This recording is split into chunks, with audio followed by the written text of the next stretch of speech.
Hello friends, hope you are good. This is our lecture number 10th, and today we are going to start our new chapter, that is unit number 2nd, press and press work. So in this session we are going to look into the press machines and its types. So let's get started with this session.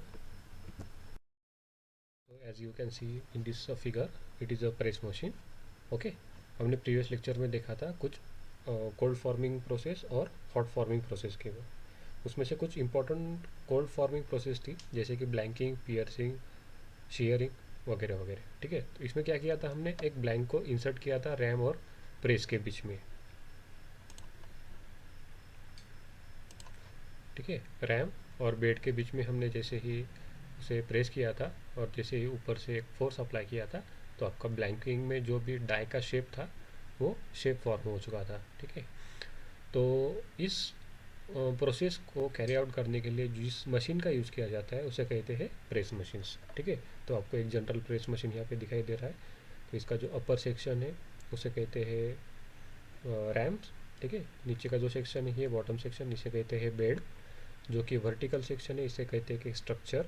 और जो यहाँ पे आपको ये large wheels दिखाई दे रहे हैं उसे कहते हैं फ्लाई व्हील्स। ठीक है, इसके ईच एंड एवरी पार्ट्स में मैं आपको नेक्स्ट लेक्चर में बताऊंगा।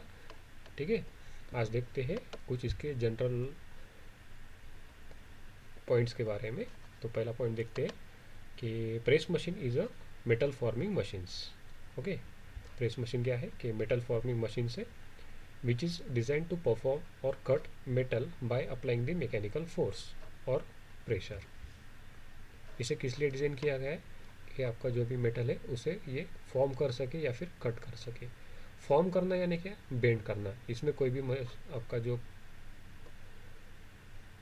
फाइनल वर्क पीस है उसका कोई भी पार्ट वेस्ट नहीं जाएगा। ठीक है, फॉर्मिंग प्रोसेस जो भी होती है वो उसमें वेस्ट नहीं जाता है, और जो भी कटिंग प्रोसेस है उसमें आपका कुछ स्क्रैप निकलता है।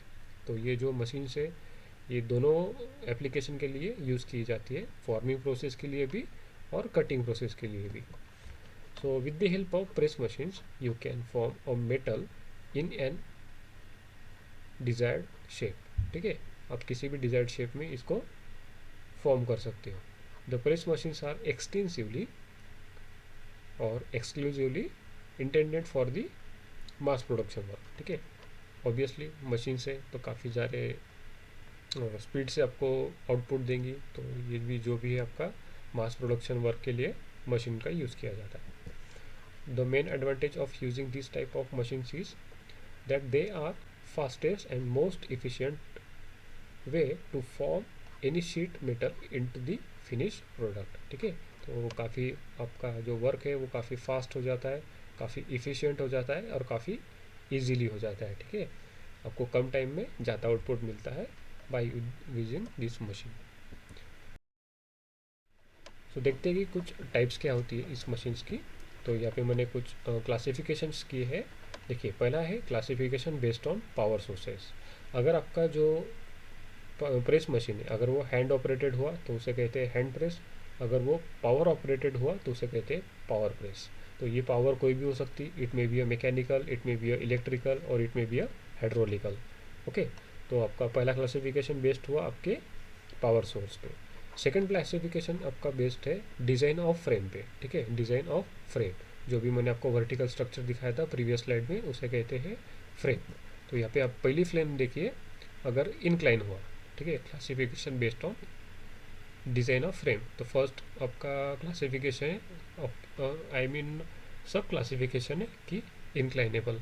ठीक है, तो इसमें देख सकते हैं आप इनक्लाइनेबल फ्रेम प्रेस है आपका। तो इसमें देख सकते हैं आपका जो आपका फ्रेम स्ट्रक्चर है वो इंक्लाइन है। ठीक है, जो बेस है आपका और अपर जो फ्रेम है उसे आप इंक्लाइन सेक्शन में ला सकते हो। ठीक है, ये एडजस्टेबल होता है, मतलब इसको आप वर्टिकल से लेके अप टू एन एंगल इसे आप पीछे टिल कर सकते हो, you can lean it back. Okay, so इसका बेनिफिट्स ऐसा है कि आपका जो भी स्क्रैप निकलता है वो इजीली आपके मशीन के पीछे को मिल जाएगा। आपका जो भी स्क्रैप है वो पीछे गिरेगा इसके। ठीक है, तो ये एक बेसिक एडवांटेज है इंक्लाइनेबल का। उसके बाद है आपका straight edge, okay, straight edge side. अगर यही सेम आपका जो स्ट्रक्चर है अगर वो स्ट्रेट वर्टिकली हुआ तो उसे कहते हैं straight side design of frame. Then उसके बाद आता है गैप टाइप फ्रेम। ये गैप टाइप फ्रेम का फिगर यहाँ पे दिखाई दे रहा है आपको। इसका जो फ्रेम है इसके बीच में एक वाइडर गैप होता है रैम और बेड के बीच में, तो इसीलिए इसे कहते हैं गैप फ्रेम, ठीक है।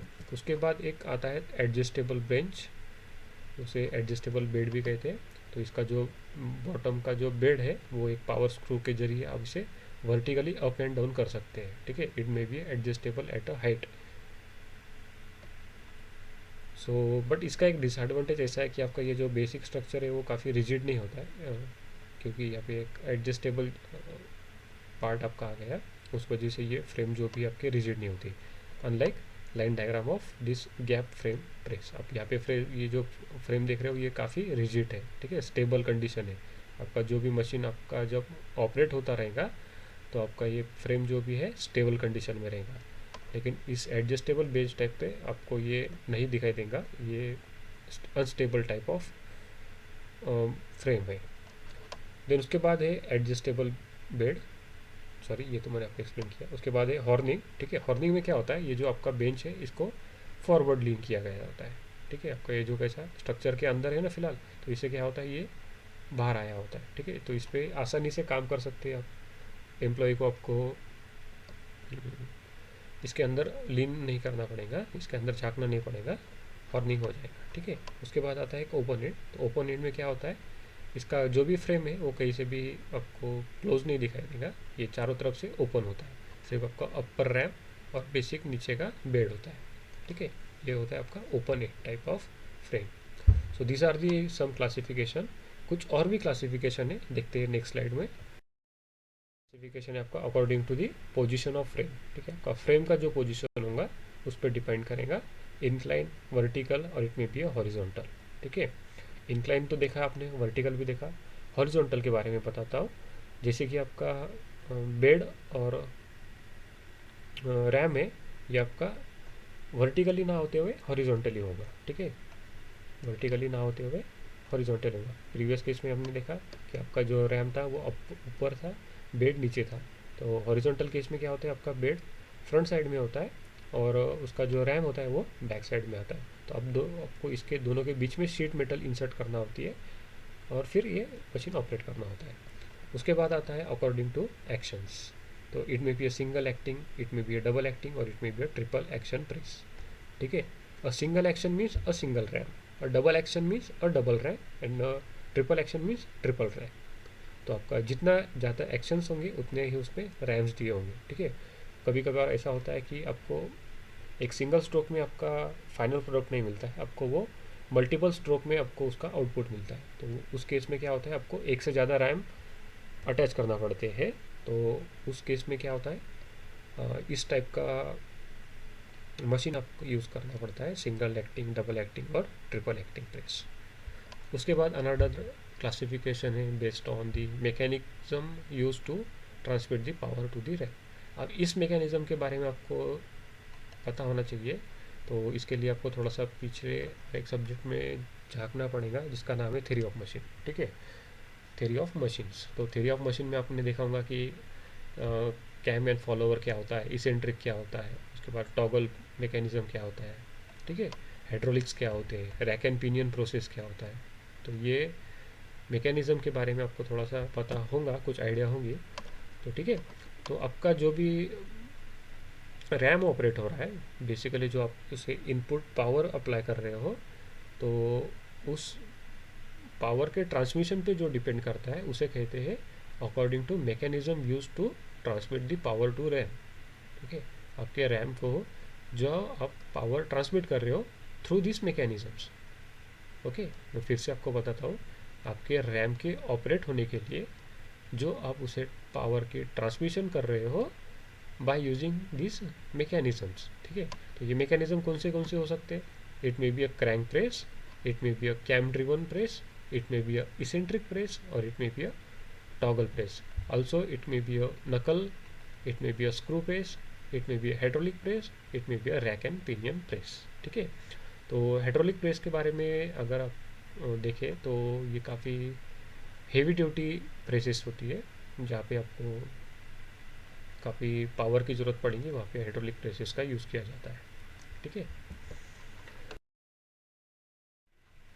उसके बाद यहाँ पर देखिए कुछ और दो आपके सब कैटेगराइज भी है। तो और एक कैटेगराइज है कि method of transmission of power from motor to crankshaft. ठीक है।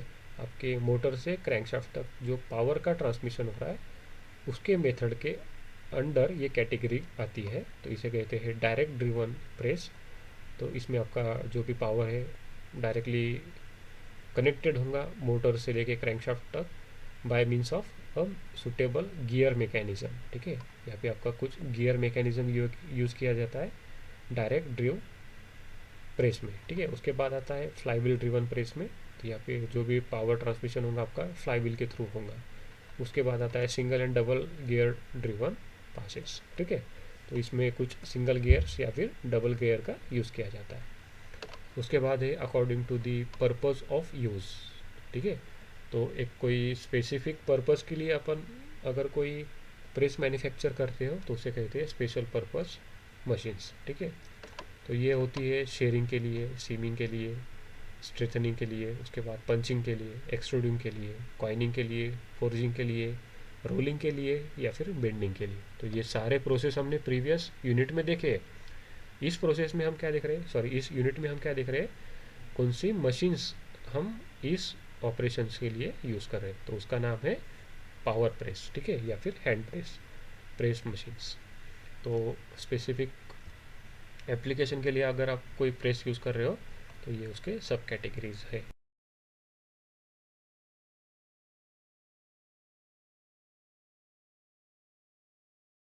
तो आज के लिए हम इतना ही देखते हैं। आज हमने देखा कि पावर प्रेसेस क्या होती है, उसके टाइप्स क्या होती है। ठीक है।